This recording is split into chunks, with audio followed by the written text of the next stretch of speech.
This happened when I was 15 years old. My best friend Anthony wanted me to come over for the night since his parents would be gone all weekend. I rode my bike over and put it in his backyard before letting myself in through his back door. We played basically every video game he had, from FIFA all the way to Call of Duty, with popcorn and other junk food spilled out all over the floor. As the night progressed, we moved from video games to watching half a movie and getting bored to doing prank calls at close to 10 o'clock. Anthony made a few calls to different pizza places.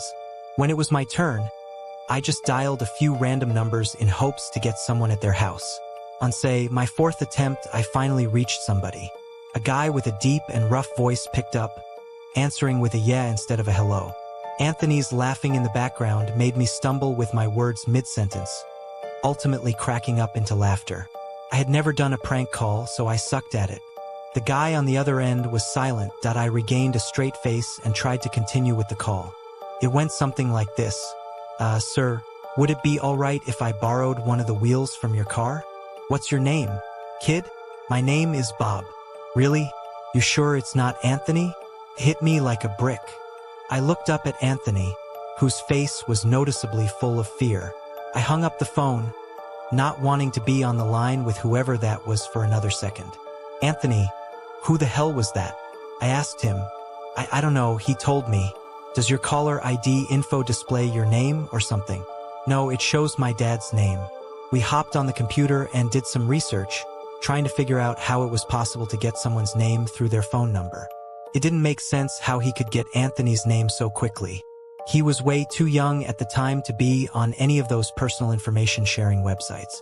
We ended up asking a question on Yahoo Answers, since no one had a similar experience. The question turned up no answers. I suggested he call his dad, but he said he wasn't supposed to have anybody over for the weekend, so he didn't want to call. We planned on sleeping in the living room, so we just resumed watching the movie that we hadn't finished from earlier. Right after the phone call had left my mind, me and Anthony looked at each other when we heard his front storm door opening, and then the doorknob to the front door began to turn. It only was able to turn about halfway before the lock restricted it. Anthony turned off the TV, and I went over to the window to see who it was. I spread the blinds open. There was a tall guy standing outside. He noticed the blinds moving and turned to look at me. I practically threw the blinds back into place. Me and Anthony hid in the kitchen, listening for any more noises. We heard the sound of the gate to the backyard opening, as it was right outside the kitchen window. God damn it, I said. I forgot to shut the back door. Anthony urged me to run and shut it. I made it to the hallway leading to his back door, and froze. There was a silhouette standing outside the back door. I don't think he noticed me, but he was surely looking into the house. He opened the door and stepped inside. I tiptoed to the kitchen and motioned for Anthony to follow me upstairs. We made it to his room as quietly as possible, pulling the door shut to avoid making any noise. We crawled under his bed. He had cloth covering the bottom of his bed, so you couldn't see anything under it unless you actually moved the cloth. The doors downstairs all opened, each one getting closer to the stairs. Thumps finally began up the stairs, and he was right outside the door now. The door to the room opened. I could hear Anthony's breathing. It was too loud. Footsteps moved over to the closet, and then the closet opened. I could hear the coat hangers being slid around as the fabric of the jackets and coats rubbed against each other. Footsteps moved over to the bed and stopped. I felt like my heart was about to explode out of my chest. Anthony's breathing was too loud. I had to cover his mouth with my hand. Nothing but silence in the room now. We laid still for so long, I almost thought he wasn't even in the room anymore. I moved my hand away from Anthony's mouth and whispered in his ear, "You think we can make a run for it?" He was about to answer, when the most disturbing, memory-haunting scream I'd ever heard filled my ears as Anthony was seemingly dragged out from under the bed. I crawled out and saw him struggling with the man. I desperately looked around for anything to use as a weapon. I settled with a screwdriver sitting on his nightstand. I hurried over to the man and drove the screwdriver into his back. He let go of Anthony as he let out a scream of agony, giving us time to get the hell out of the house. Running onto the road would give away our position too easily. It would take too long to make it to his neighbor's house. We dove for the tree line in the woods and took cover behind a bush, watching the house. The back door opened as the man stepped outside, looking around the backyard. He then looked out to the woods.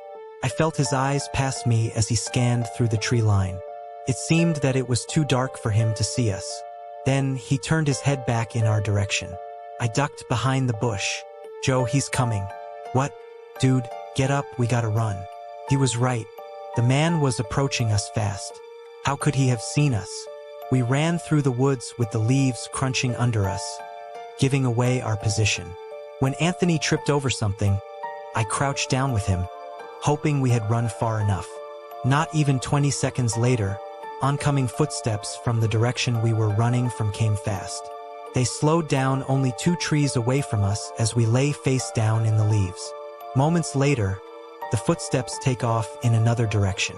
We waited until we could no longer hear them and took off back in the direction of the house. While running, over the sound of leaves crushing and my heavy breathing, I could swear I heard leaves crushing from behind us. We made it back to his backyard, into his house, and this time remembering to shut the back door. We were now able to call the police. Anthony stayed on the line with them while I patrolled the back windows, making sure nobody was out there. It was so dark, though I couldn't see anything. So I did something that seems stupid today. I turned on his backyard lights, and immediately in the distance, over by the woods, I saw him standing in front of a big tree. He turned off back into the woods and disappeared out of sight. That was the last time me or Anthony ever saw him. I would be lying if I told you we heard the occasional knocks at our windows or something cliché. No, that was it. 5 years have passed and nothing has happened. Do I wonder if it was somehow linked to the prank call? Maybe. Does it make sense? Not really. But yeah, this was the story of how me and my still best friend Anthony almost died during a break-in. Me and my wife have had our fair share of arguments, but there was this one night that she wouldn't stop bitching over the stupidest shit. It got to the point where I forgot to put the toilet seat down, and she lectured me at the top of her lungs with an ear-piercing voice that I just couldn't take it anymore. I called my buddy Paul up, and he told me I could crash there for the night. I was exhausted, and I didn't need to deal with my crazy wife at the time. Paul had a huge house, which was another thing my wife always yelled at me about, how all my friends have nicer houses than us. We had a few beers and had a bro chat. He suggested I stay there for as long as I needed, but I assured him I'd only stay for one night. I didn't want to be a bother. I slept in one of his guest bedrooms. Surprisingly, he has 3 guest bedrooms, but has only needed to use one of them so far. He never uses the other 2 bedrooms, and only plans on using them for a party or something like that. All 3 guest bedrooms in the house are lined up next to each other, while Paul's bedroom is across the hall. It's a weird setup for sure, but it let me hear strange noises coming from the next room over. I assumed it was Paul doing something in there, but it quickly got annoying, so I decided to just walk over and see what was going on. I tried the doorknob, but it was locked. I cracked the door open to Paul's room and asked him what the noise was. He was already in bed as well. He didn't hear anything. Upon asking why he kept the door locked, he told me he always keeps those 2 doors. He was already in bed as well. He didn't hear anything. Upon asking why he kept the door locked, he told me he always keeps those 2 doors locked, as he keeps some personal belongings in there. I warned him that there was a strange noise coming from the room, and he told me to just go back to sleep, and if I continue to hear it, come back to him. So I did. I went back to bed, and the noises were completely gone now. A half hour passed. I was starting to drift off to sleep at last, when I heard the slightest tap on the wall. It came from the other side, the next room over. It was followed by a faint voice. I jolted up from the bed and ran back to Paul's room. This time, he took me seriously. He got the key to the 2 doors and unlocked the one next to mine.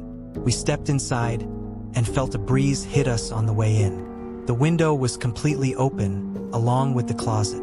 We dug through the entire room. The bed had marks on it as if someone were on it.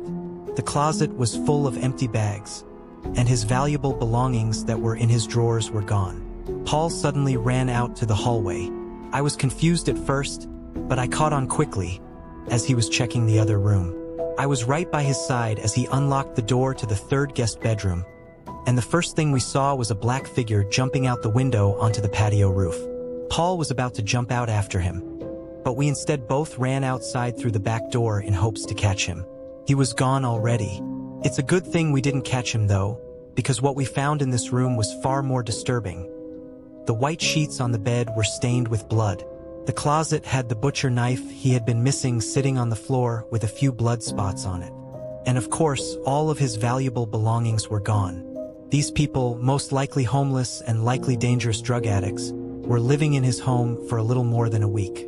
He had even mentioned something about how fast his food goes, and yet he's so skinny when we were drinking. That made a lot more sense now.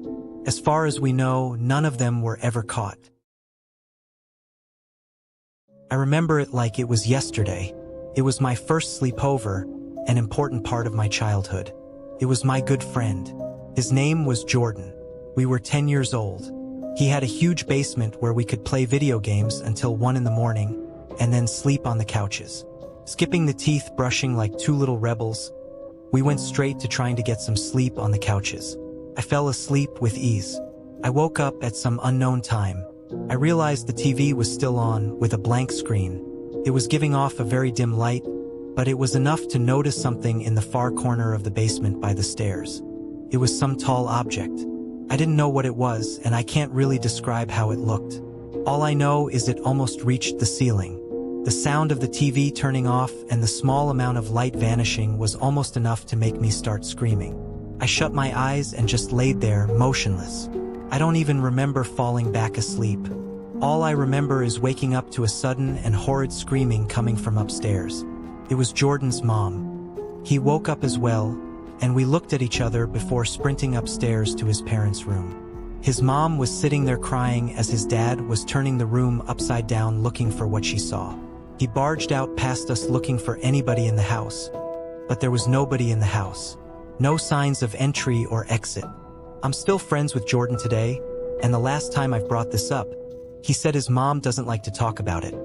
But she did once admit she saw a tall dark figure standing by their bedroom door. I'm undoubtedly sure that's what I saw in the basement that night.